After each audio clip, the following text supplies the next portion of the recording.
열왕기하 4장 18절에서 37절입니다. 키워드는 되살아난 아이, 부활의 영광, 부활을 바라보는 우리입니다.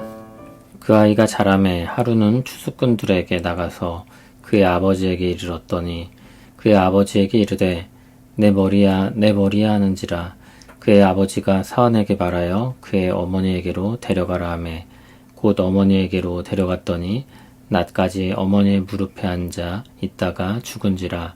그의 어머니가 올라가서 아들을 하나님의 사람의 침상 위에 두고 문을 닫고 나와 그 남편을 불러 이르되 청하건대 사환 한 명과 나귀 한 마리를 내게로 보내소서.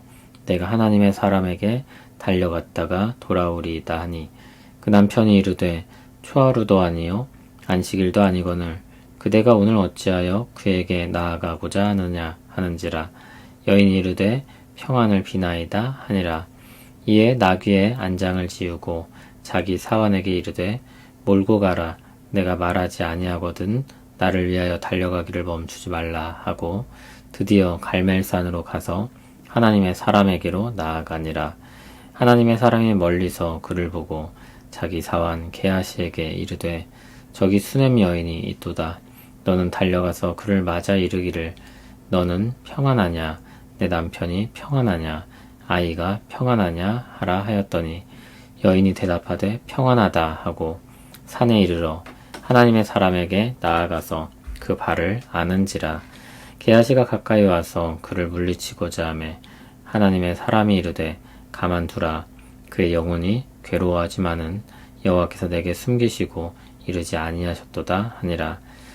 여인이 이르되 내 주께 아들을 구하더이까 나를 속이지 말라고 내가 말하지 아니하더이까 하니 엘리사가 게하시에게 이르되 내 허리를 묶고 내 지팡이를 손에 들고 가라. 사람을 만나거든 인사하지 말며 사람이 내게 인사할지라도 대답하지 말고 내 지팡이를 그 아이 얼굴에 놓으라 하는지라. 아이의 어머니가 이르되 여호와께서 살아계심과 당신의 영혼이 살아계심을 두고 맹세하노니 내가 당신을 떠나지 아니하리이다. 엘리사가 이에 일어나 여인을 따라가니라. 게하시가 그들보다 앞서가서 지팡이를 그 아이의 얼굴에 놓았으나 소리도 없고 듣지도 아니하는지라. 돌아와서 엘리사를 맞아 그에게 말하여 아이가 깨지 아니하였나이다 하니라. 엘리사가 집에 들어가 보니 아이가 죽었는데 자기의 침상에 눕혔는지라. 들어가서는 문을 닫으니 두 사람뿐이라. 엘리사가 여호와께 기도하고 아이 위에 올라 엎드려 자기 입을 그의 입에 자기 눈을 그의 눈에 자기 손을 그의 손에 대고 그의 몸에 엎드리니 아이의 살이 차차 따뜻하더라. 엘리사가 내려서 집 안에서 한 번 이리저리 다니고 다시 아이 위에 올라 엎드리니 아이가 7번 재채기하고 눈을 뜨는지라.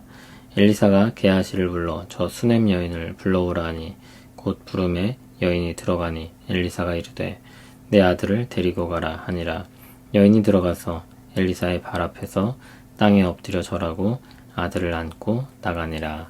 아멘. 엘리사를 통해 수넴 여인이 아들을 낳게 되었습니다. 아이가 자라났습니다. 부모 입장에서 말한다면 키웠다는 뜻입니다.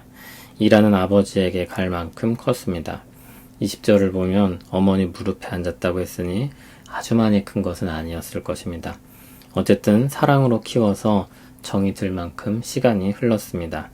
늦지막히 주신 아들이니 더욱 애정이 컸을 것입니다. 그런데 어느 날 아이가 내 머리야 내 머리야 하고 아프다고 하더니 어머니의 무릎에 앉아서 있다가 그날 바로 죽고 말았습니다. 어머니는 아들을 하나님의 사람의 침상 위에 두었습니다. 엘리사가 머물기 위해 마련했던 방에 있던 그 침상이었습니다. 그리고 문을 닫고 나옵니다. 남편을 불러 사환 한 명과 나귀 한 마리를 보내달라고 청합니다. 하나님의 사람에게 갔다 오겠다는 것입니다. 남편은 초하루도 아닌데 안식일도 아닌데 왜 갑자기 가려느냐고 묻습니다. 좀 걱정이 된 것입니다. 그러자 수넴 여인은 평안을 비나이다 라고 대답합니다.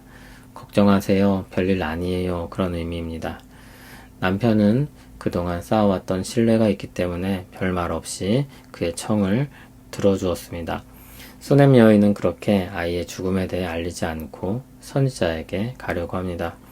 그를 통해 생명을 되찾을 수 있다는 믿음이 있었기 때문입니다. 22절, 25절, 27절에는 계속해서 엘리사를 하나님의 사람이라고 표현하고 있습니다. 수넴 여인의 믿음과 하나님이 엘리사를 통해 하실 일을 시사합니다. 수넴 여인은 나귀에 안장을 지우고 사환에게 몰아서 가게 합니다. 말하지 않는 이상 멈추지 말고 달리라고 했습니다. 그리고 갈멜산에서 하나님의 사람을 만납니다. 수넴에서 갈멜산은 서쪽으로 약 30km 정도 되는 거리였습니다. 거의 하룻길입니다. 엘리사가 나귀를 타고 달려오는 수넴 여인을 알아보았습니다. 그리고 자기 사원 게하시를 보내 묻게 합니다. 평안하냐? 내 남편이 평안하냐? 아이가 평안하냐? 갑작스러운 수넴 여인의 방문이 심상치 않았기 때문입니다. 수넴 여인은 게하시에게 평안하다고 대답했지만 엘리사를 만나서 한 행동은 전혀 그렇지 않았습니다. 아마 엘리사에게 직접 말하고자 한 것 같습니다. 여인은 엘리사의 발을 붙잡습니다. 엘리사가 게하시를 통해서 여인과 대화했던 것들을 생각하면 당시 관습에서는 이례적인 놀랄만한 행동이었습니다. 게하시가 깜짝 놀라 그를 떼어내려고 했습니다. 엘리사는 그를 가만두라고 하며 자초지종을 듣고자 합니다. 27절을 보면 그가 무슨 일인지는 알지 못하지만 여인이 괴로운 마음을 가졌다는 것을 알고 있었기 때문입니다. 여인이 말합니다. 내가 내 주께 아들을 구하더이까 나를 속이지 말라고 내가 말하지 아니하더이까. 여인의 슬픔의 토로이며 간곡한 탄원입니다. 엘리사는 그 말을 듣자 아이가 죽었다는 것을 알았습니다. 그리고 게하시에게 허리를 묶고 자신의 지팡이를 손에 들고 가라고 했습니다. 급히 달려가라는 것입니다. 사람을 만나도 인사하지 말고 누가 인사해도 대답하지 말고 달려가서 지팡이를 아이 얼굴에 놓으라고 했습니다. 이제 곧 선지자가 갈 것이라는 의미였을 것입니다. 만일 그런 조치가 없었으면 아이를 사람들이 발견했을 때 장례하려고 했을 수도 있습니다. 그러므로 섣불리 어떤 일을 하지 않게 하고 하나님이 행하실 일을 기다리게 한 것으로 보입니다. 그리고 그곳에 있는 사람들을 안심시키는 조치이기도 했을 것입니다. 지팡이를 통해서 아무 기적도 일어나지 않았습니다. 그 자체가 치료나 부활을 위한 일이 아니었기 때문입니다.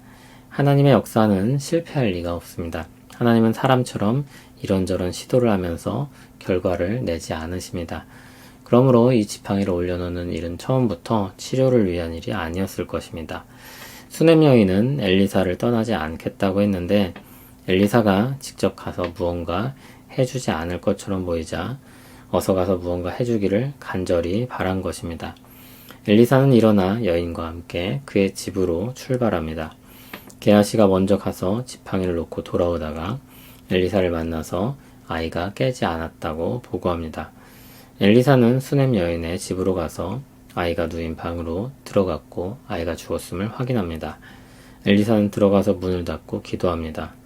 아이 위에 올라 엎드려 입과 입을, 눈과 눈을, 손과 손을 맞대자 아이의 몸이 점점 따뜻해졌습니다. 입과 눈과 손을 마주한 것은 아이와 자신을 동일시하는 것입니다. 아이의 죽음이 자신의 죽음이며 아이의 생명이 자신의 생명인 것입니다. 우리와 자신을 동일시하고 우리를 죽음에서 건지시는 예수 그리스도의 부활을 바라보게 하는 사건입니다. 엘리사가 방을 이리저리 다닌 후 다시 아이에게 엎드리자 아이가 7번 재채기 하고 눈을 뜨게 됩니다. 엘리사는 게하시를 불러 수넴 여인을 불러오게 합니다. 그리고 아들을 데리고 가라고 합니다. 여인은 엎드려 절하고 아들을 안고 나갔습니다. 오늘 사건은 우리에게 믿음으로 부활의 소망을 가지게 합니다. 주님은 우리와 자신을 동일시하시고 우리를 죽음에서 건지셨습니다. 그 일을 위해 주님은 이 땅에 임하셨습니다. 거룩하신 분이 이 땅에 한 사람으로 오셨습니다. 우리와 동일한 척을 하는 것이 아니라 진짜 우리와 같이 되셨습니다. 주님이 거룩하시기에 그리고 우리를 구원하시기 위해 죄를 범하지는 않으셨습니다. 그러나 그 외의 모든 것들을 우리와 동일하게 겪으셨습니다. 아기로 태어나 자라나셨고 사람들과 관계를 맺으며 성인이 되셨습니다. 우리가 겪는 이 세상에서의 일들을 다 겪으셨습니다. 죄로 말미암은 아픔과 슬픔을 다 경험하셨습니다.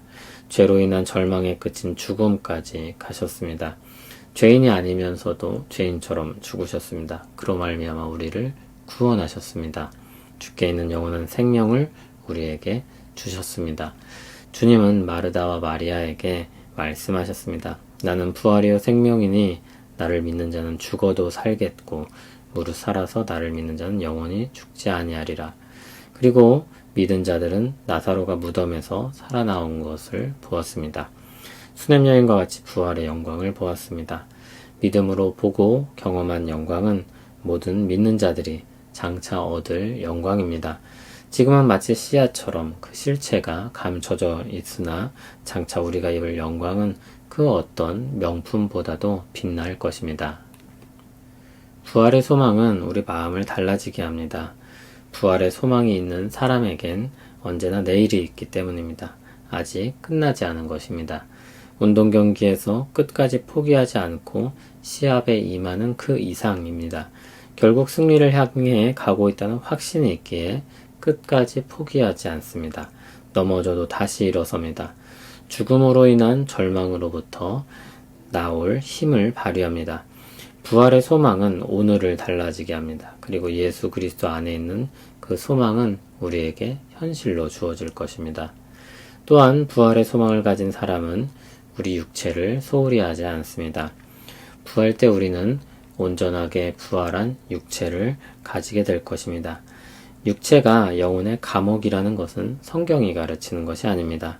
하나님은 우리 영혼과 육체를 만드셨고 그 전인을 구원하십니다. 육체에서 영혼을 빼내는 것이 구원이 아닙니다. 그렇게 우리를 영적인 세계로 데려가는 자유를 주시는 것이 아닙니다.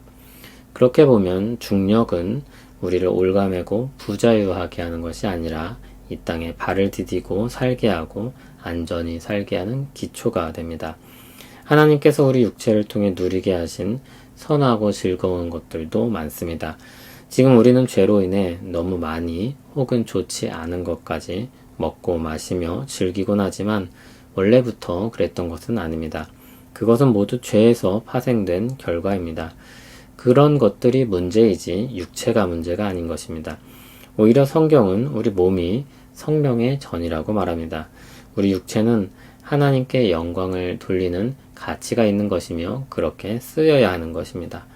그러므로 부활의 소망을 가진 사람은 우리 육체를 거추장스럽고 불편한 것으로 여기며 불평하며 사는 것이 아니라 잘 관리하고 선하게 사용하며 하나님과 함께 즐거워합니다. 예배하고 섬기고 누리며 삽니다. 마지막으로 부활 때 영광스러운 몸을 얻었을 때는 온전하여 부족한 것이 없고 모든 것이 좋을 것입니다. 외모로 인한 불평이 없을 것이고 상처나 흉터나 왜곡된 것으로 인한 문제도 없을 것이고 제 기능을 하지 못해서 생기는 불편함도 없을 것입니다. 다 갖춰진 온전한 상태에서 하나님을 예배하고 함께 즐거워할 수 있을 것입니다. 오늘 말씀을 통해 부활의 소망과 영광과 기쁨을 보고 바라보기를 원합니다. 오늘 생명을 누리고 선하게 사용하며 살기를 소원합니다. 우리에게 부활의 소망을 가지고 살게 하신 주님을 찬송합니다. 죽음에 매여 있던 우리에게 생명을 주시고 자유를 얻게 하셨습니다. 주 안에서 시작된 새 삶이 주의 은혜로 가득하게 하옵소서. 주님의 사랑으로 넘치게 하옵소서. 본래 우리에게 주신 육체가 나쁜 것이 아님을 새기며 주신 것을 가지고 주께 영광 돌리며 살기를 원합니다. 우리의 오늘들을 빛나게 하옵소서. 예수님 이름으로 기도합니다. 아멘.